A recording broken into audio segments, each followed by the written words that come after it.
Sorry জবা, তুমি কি বিড়াল পোষো? বিড়ালের মতো দুটা মানুষ পুষি আপা, হ্যাঁ করে আমার স্বামীকে হয়। এই ঝুটা খাবার তাদেরকে দিবে?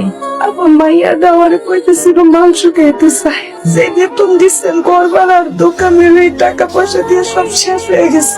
বাসে আর মাংস কিনতে গেলে আবার টাকা লাগবো। ছোট মানুষ আটির লাগে যে মাংসটি লাইকা রয়েছে এটি খাইবো, ও তো বুঝবো না।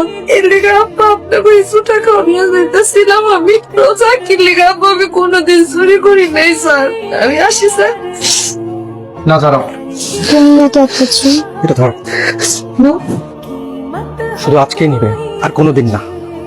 হাড়ের সাথে লেগে থাকা মাংস খাবে ওর মেয়ে, আর আমরা এত এত খাবার অপচয় করে খাবো, এটা তো ঠিক না। তুমি একটা কাজ করবে, কাল থেকে তুমি তোমার মেয়েকে এখানে নিয়ে আসবে, ও আমাদের সাথে খাবে। আরেকটা কথা, তোমার মেয়ে যাতে আলিশের সাথে না মিশে। তুমি তো বুঝতেই পারছো, ওর সাথে মিশলে আমরা ওকে যেভাবে বড় করতে চাই সেটা হবে না। তুমি আবার এটা নিয়ে মন খারাপ করো না স্যার। খাও মা, খাও, একটু খাও। তোমার মা আঙ্গুলাকে অনেক কষ্ট করে আম্মা। দরদ দেন না কোনো। আমি তোমার খালি দরদি দেয় ভালোবাসি না।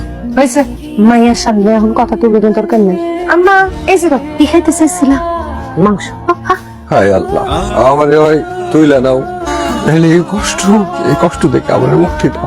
আমি আর সহ্য করতে পারতেছি না। আমার ভাই আজকে 2 টাকা আমার খেলো ভাই। খাবো। তুমি কি খাবা নাকি আরো বিলুপ করবা? আমার আর খাওয়ানোর দরকার নাই। কি দরকার? আমার মারা দরকার। আমার অনেক মারতে মন চায় না। শোনো, দুটা খাওয়া না খাইলে পরে টক আছে, খাইতে পারবা না। হ্যাঁ না তুমি কাল আসিনি কেন? চলো আমরা খাবো। আলিশা, ওকে বিরক্ত করো না। ও জ্বর, ও পরে খেলবো না। ওকে মামনি এখানে আসো। বসো এখানে। বাবা তোমাকে কি বলেছি? বলেছি না রাজুনোর সাথে খেলবে না, তুমি এই তোমার পুতুলের সাথে খেলা করবে, ওকে? বাবা, রাজন্য তো আমার ফ্রেন্ড।